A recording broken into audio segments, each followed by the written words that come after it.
Bagaimana caranya untuk memahami Al-Quran supaya bisa meresapi ayat yang kita baca, Ustaz? Quran surah ke-29 ayat 45. Bismillahirrahmanirrahim. Utslu ma uhya ilaika minal kitab. Utslu itu dari kata tilawah. Tilawah itu punya 3 arti. 1 baca, 2 pahami, 3 amalkan. Allah berfirman dalam Al-Quran, Utslu. Kalau Anda ingin memaknai Quran dengan baik, ingin merasakan kenikmatan Quran, maka kata Allah, pertama baca dengan benar. Membaca dengan benar itu ada ilmunya, disebut dengan tajwid. Dibaca ada hukumnya, ada panjangnya, ada pendeknya, dan indahnya. Tajwid itulah khas untuk Quran. Tajwid yang membedakan Quran dengan musik. Jadi zaman Nabi sudah ada musik, Pak. Zaman Nabi sudah ada musik, Bu. Karena syarat membuat syair itu ada musiknya. Syair itu disebut bagus ada 4 syarat. 1 ada fasahah. Yang kedua ada khayal. Fasahah itu kefasihan dalam menyusun. Kedua khayal, daya imajinasi. Ketiga tarkib, kesempurnaan merangkai di uslub. Yang keempat musik, ada irama. Iramanya ini ada 16, dikenal dengan bakhar, jamaknya bukhur. Contoh, ada yang iramanya menggunakan rumus tawil. Tawilun lahu dunal bukhuri fadailu fa'ulun mafa'ilun fa'ulun mafa'ilu kifa nabki min dhikra habibin wa manzili bisaqdili wa bainad dakhuli fahawmali. Ada rumusnya rajaz, mustaf'ilun mustaf'ilun mustaf'ilun mustaf'ilun mustaf'ilun mustaf'ilun, ya. Sautus safiril bulbuli hayyaja qalbi thamili alma'u wa zahru ma'a zahru lahdil muqali fa anta ya sayyidali wa sayyidi wa maulali fakam tayyumuni ghazailun uqayqali qatabtuhu min wajhatin fi hadha ar-rajuli faqala la la la faqad qada muhalwili wal walad wali wailali faqultu la tuwalwili fabayyinu lu'ali qalat auhina kadha in wajadul muqali kahatan ka khairali tattabuli. Syair. Ada lagi madid, mufa'alatun fa'ilatun tala'al badru min thaniyatil.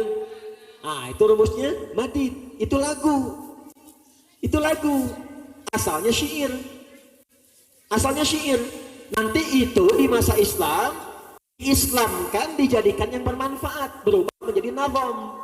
Nazam dibawa ke bahasa Arab Arabiah. Rumusnya sama, rajaz, mustaf'ilun mustaf'ilun mustaf'ilun kalam lafdun mufidun kastaqim wasmun wa fi'lun thumma harfunil kalim wahiduhu kalimatun wal qawlu am wa kilmatun biha kalamun qad yu'am bil jarri wa tanwini wan nidawa'al wa musnadin lil ismi tan asal bita fa'alti atat wa ya'if alli wa nunik baladna fi'lun yanjali. 1002 bait hafal itu langsung bisa paham bahasa Arab.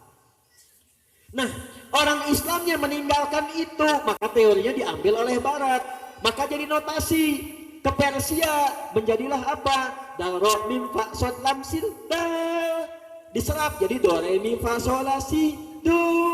Kembali lagi ke musik, jadi notasi C D F G A B C G A B C D F G D F G A B C D A B C D F G A F G A B C D A B C D F G A B F G A B C. Di situ ada kunci A, kunci F, kunci G, judi, reng. Nah itu kuncinya. Saya tak bisa, saya tidak terlalu cocok dan tidak terlalu suka dengan musik karena frekuensinya beda dengan Quran. Ya tapi asalnya dari situ. Nah Quran itu bukan musik. Karena itu ketika Quran dibacakan aneh semua. Jadi ketika dituduh ini syair, bukan, karena nggak ada rumus syairnya. Tapi ada iramanya. Dan ujungnya indah semua. Kalau syair A semua, Quran pun A semua. Wadduha wal laili idza ma wadda'aka rabbuka wa ma walal akhiratu khairul laka minal. Dan ada kabilah suku di Arab yang nggak bisa A, bisanya E saja. Ibu mau paksa sampai kiamat kurang 2 hari, nggak bisa. A, E, ana, ani, enta, ente. Madrasah, ada yang begitu. Maka turunlah Quran dengan E, imalah namanya. Nanti riwayatnya Imam Hamzah punya murid nanti turun ke bawah khalad dengan khalaf. Maka Quran pun dibaca ujungnya juga. Wadduha, ini wadduha Wal laili idza saja. Ma wadda'aka rabbuka wa ma wala al-akhiratu khairul laka minalu. Ibu ketawa. Saya baca Quran pakai A riwayat Hafs di Afrika atau bagian barat. Wadduha. Ketawa dia. Karena dia biasa baca pakai E. Mungkin orang Betawi belajarnya ke situ ya. Itu pakai E. Nah, Quran itu indah. Tapi ingat, tapi Quran bukan musik, makanya Quran nggak bisa dipakai dibaca pakai irama musik, tuh nggak bisa. Ibu bapak pernah dengar nggak? Ada orang atau imam baca irama Quran menggunakan rumus madid misalnya. Tadi, tala'al badru. Pernah nggak ada imam Masjidil Haram ngimamin begini misalnya? Wadduha wal laili idza saja. Ada? Maka tak bisa Quran dibaca dengan langgam Jawa. Tak bisa Quran dibaca dengan langgam Sumatera. Tak boleh Quran dibaca dengan langgam Sunda. Iyyaka na'budu wa iyyaka nasta'in. Bubar jamaahnya. Alam nashrah laka sadrak wa wada'na anka wizrak. Bubar jamaahnya. Tidak bisa. Karena itu rasanya beda. Itulah Quran. Jadi kalau kita baca pakai tajwid, nanti keluar irama sendiri. Dan menariknya begini, si fulan dengan si fulan, itu ketika berat istimewanya, ketahuan dari bacaannya. Coba, ini imam apa nih? Alhamdulillahi Rabbil Alamin Ar-Rahmanir Rahim. Siapa kira-kira? Oh, kan udah tahu kan?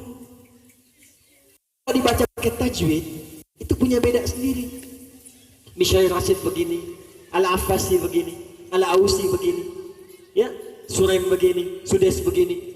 Jadi ibu tak usah repot-repot cari langgam, bapak tak usah repot-repot cari nada, baca Quran dengan tajwid keluar nada sendiri. Itulah mukjizatnya Al-Quran. Itu baru baca, disebut qiraah. Bacaan bagus, tembus ke hati. Tapi kalau ingin paham dan jadi pedoman dalam kehidupan, maka kata para ulama jangan cukupkan dengan bacaan, pelajari. Pelajari. Contoh begini. Itu ayat Quran diturunkan untuk siapa? Turunnya siang atau malam? Petunjuknya ada apa di situ? Maka cara paling singkat mempelajari Al-Quran untuk memahaminya ada dua, sesuai pertanyaan ini. Satu, pelajari sesuai tematik, sesuai kebutuhan. Contoh begini. Bapak Ibu ada yang pedagang? Ada? Pernah nggak mengeluarkan ayat-ayat dagang dalam Al-Quran? Kenapa nggak dikeluarkan ayatnya? Bagaimana menghindari riba? Bagaimana berbisnis supaya cepat untung? Bagaimana berbisnis supaya Allah ridha, supaya berkah? Ada ayatnya semua. Makanya ayat-ayat zakat itu turun bukan sekedar meminta orang berzakat, supaya sukses bisnisnya, dagangnya bisa zakat. Makanya orang dulu itu berdagang bukan supaya zakat. Ternyata ayat zakat itu bukan sekedar ayat untuk zakat, ayat untuk sukses berniaga. Karena itu Imam Muslim membuat namanya bab di kitab yang keempat di Sahih Muslim, Kitabul Buyu', tuntunan bab bisnis. Ada pejabat pemerintah, ada babnya namanya Kitabul Imarah. Ada yang pengajar, ada babnya Kitabul Ilmi, kitab ketiga di Al-Bukhari. Maka keluarkan itu.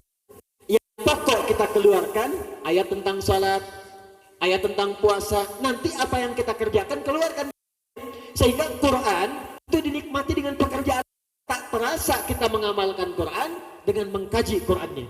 Jadi saat bersamaan membaca, memahami dan mengamalkan Qurannya. Itulah yang dilakukan oleh para sahabat dahulu. Ya, ini cara pertama dalam kondisi sekarang disebut dengan kajian tematik. Apa namanya? Tematik. Keluarkan sesuai kebutuhan kita. Silahkan, mungkin ada pengajian tafsir, ada anak-anak kita yang belajar masuk kampus, belajar yang benar. Nah, cara belajar untuk yang kedua ini, caranya di Quran surat ke-9 ayat 122. Perhatikan, kata Quran jangan pernah berpindah kepada materi selanjutnya sampai memahami apa yang dibahas. Anda belajar Bismillahirrahmanirrahim, kalau perlu dari ba-nya, setiap hurufnya. Ba disebutkan fungsinya 14 kali, 14 fungsi. Di Bismillahirrahmanirrahim baknya untuk apa? Apakah musahabah atau sababiyah atau lil ghayah atau lil ilsaq? Ismun, kenapa disebut dengan ismun? Allah, kenapa namanya Allah bukan yang lain? Ar-Rahman, kenapa Ar-Rahman? Berapa kali disebutkan di Quran? Ar-Rahim, kenapa disebutkan dengan Ar-Rahim? Bahas sampai tuntas, begitu mendapatkan itu semua terasa nikmatnya dalam jiwa. Paham? Baik.